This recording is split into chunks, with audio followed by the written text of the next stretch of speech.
Force est de constater, donc je précise que je n'ai aucune idée politique ni autre, mais j'aimerais vous poser la question et surtout que vous me répondiez. C'est un cruel constat. Aujourd'hui, nous, sur des unités d'interpellation, donc nous intervenons quand des crimes ou des délits ont été commis, des infractions commises, donc qu'on soit bien d'accord sur des gens qui ont commis des délits.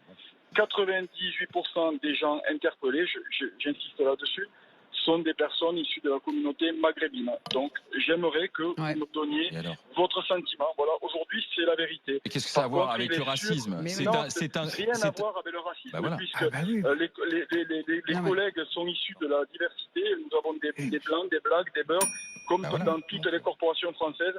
Mais il est évident qu'aujourd'hui, on est confronté à un problème avec cette population issue de la communauté.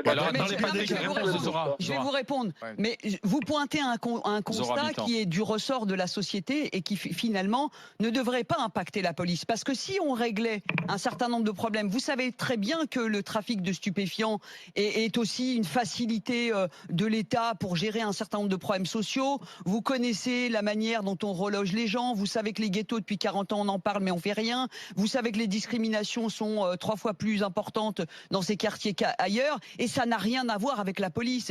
La police, elle est que le réceptacle, c'est-à-dire elle joue son rôle.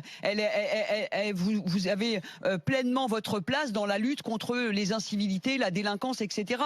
Maintenant qu'en face, il y a factuellement un vrai constat qui est qu'il y a une délinquance plus importante chez des gens qui sont extrêmement pauvres, entre eux, communautarisés, etc. C'est un fait. Mais quand on l'a dit, personne ne propose de solution. Et la police, comme l'école, sont des pansements, sont des roues de secours dans cet État qui, depuis 40 ans, ne règle rien. Donc, évidemment, on balance des drogues politiques, des dispositifs, et ça ne change rien.